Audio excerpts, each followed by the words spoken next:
Ladies and gentlemen, welcome back to our underground bunker here at Blossom Music Center. It's July 23rd, 2015. We're here at Warped Tour. We got Little Wars with us. We got Stephanie, Josh, and David. Folks, so thanks so much for taking the time out. No problem. Thank you for having us. It's the first time we've ever been recorded on an interview, so that's pretty Wow! You know who else? Well, I was their first recorded interview. Take a guess. cool. Visionaries? No. Sorry, Mom. Not today. Oh. It was 2005. The Beatles. No, that would have been 1964. I like you. You know your Yeah, names. no. Take it. 2005. It was Warped Tour. It was a female. Paramore. Paramore. Yes, I was there I first. was there in Cleveland. This was actually in Orlando, but it was their first ever recorded interview. That's awesome. Nice. Yeah. That's cool. And Bring it's it got full like circle. a million YouTube hits, literally a million YouTube hits. That's They awesome. give you accumulate from the different channels it's on. Yeah. Anyway, so I'm good luck is what I'm saying. That's the We will bottom take line. that luck. You will now escalate to Paramore-like fame. Amazing. Okay. We're cool with that. And if you don't, well, it's not my fault. Fair So, enough. alrighty. Okay. So, Northeast Ohio natives, all of you, yes? Yep. Cool. Akron, Kent. Well, he lives in PA, but Yeah, I'm from Pittsburgh, actually. Oh, brother, get out of here.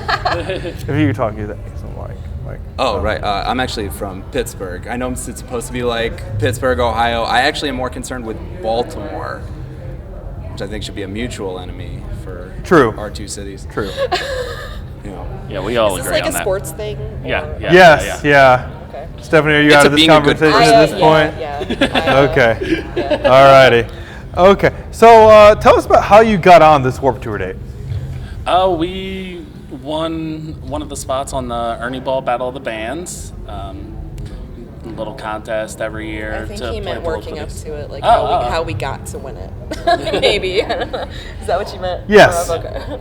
Well, we've been just working our butts off for about almost 3 years now, and doing the underground thing, DIY tours, all that. We're very big believers in, with the way the internet is right now, that it's so important to be self-sufficient as a band and not count on anyone else but yourselves, because there's so much saturation that the only way you're going to build a real fan base is if you do that groundwork. So done a lot of that, a lot of house shows, a lot of things like that, just playing a lot of free stuff states away. And Giving things away free merch, incentives online, actually having conversations with people, which I feel like, as simple of a thing as it seems, people are not excelling in that right now. Yeah. In my opinion, at least. And I, as you were talking about Paramore, how many girl bands in comparison to, male-fronted bands play Warped Tour and things like that. I had, after we played, like a group of 6,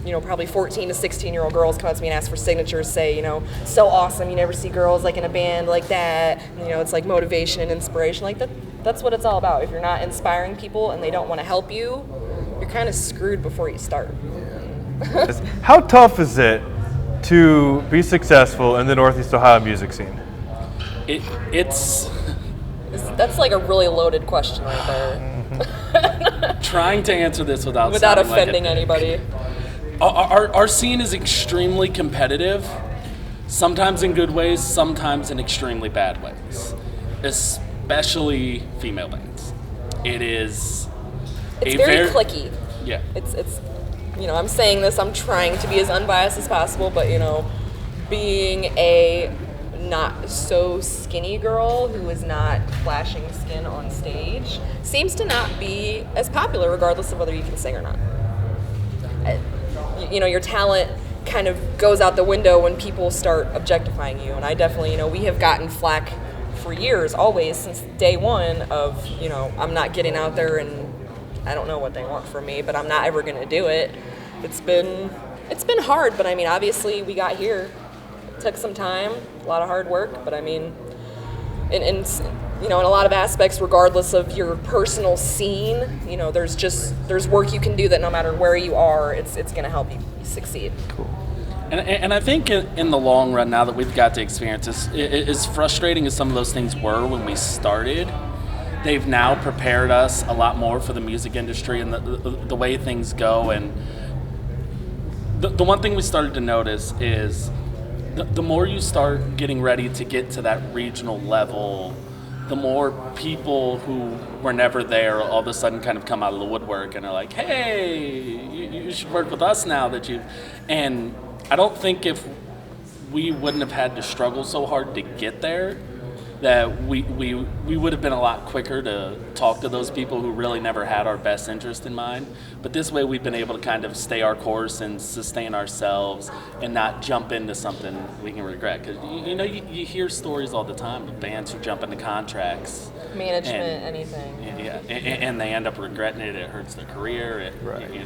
Hurts their financials. Or, they sign away copyrights they didn't mean to. It's just the ever-growing story of music. So I think going through that kind of prepared us to be on our own.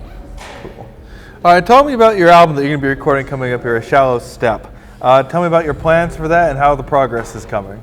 We're recording with the guitars from Before Their Eyes, Jordan. He's an awesome dude, one of the nicest people we've ever met. Me and him had a lot of conversations about music, and it just, the taste mixed so well that it didn't really make sense to go record with anyone else. And this is a very, very personal album for us. It's probably the most personal album we've ever written, personal music. We're delving into the subjects that we were always afraid to talk about because we didn't know how it'd be perceived.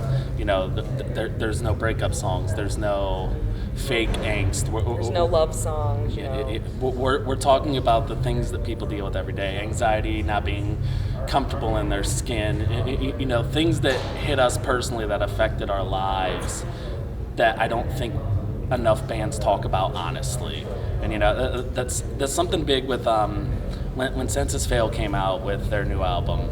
They touched on a lot of similar subjects that we're going to be talking about, and I think that was a very big moment for the scene because things like being comfortable with your sexuality, things like that.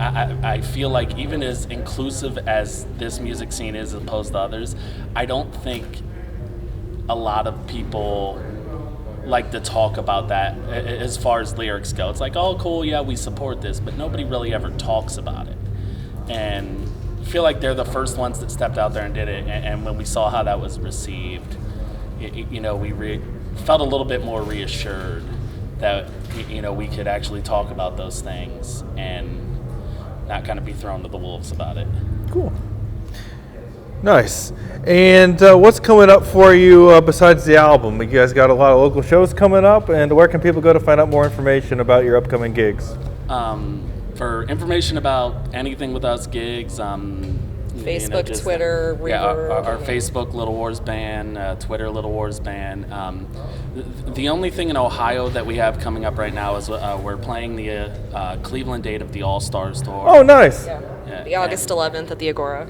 And that's the only thing we have booked locally right now. There's a couple of things behind the scenes along with the album that we're waiting to see how pan out before we make any plans for fall and winter. We don't want to make plans and then have a better I hear you. have some opportunities that come up. So we're waiting to see how these things go. And even first. kind of going back to what he was saying about, now people who never were interested are approaching us. Today alone, we've had at least 3 people who didn't want to work with us previously come up and ask us about potentially playing shows for their companies. Very nice. Yeah. So Very nice. We'll definitely have some awesome shows at the end of the year. All right. And also, to go back to the beginning of the question, if people want to download our music currently, our Bandcamp is Little Wars Band. We have everything we've ever done up there for sale or for download. So They're $1. I mean, yeah. Cool. Most of the Doesn't get cheaper than most of the that. songs are free. Our newest song, "There's No Such Thing as a Safe Place," is up for $1. oh, the other ones are free. My bad. And No Such Thing as a Safe Place, it's the song that we've been playing live a lot recently. That's the first single off of Shallow Step. Cool. All right, guys, thanks so much for taking the time out. Once again, you can check out Little Wars on Facebook, /Little Wars Band, on the Twitter machine, @Little Wars Band. Thanks so much, and here's to your continued success. Thank you so much. Thank you. All right, thanks, guys.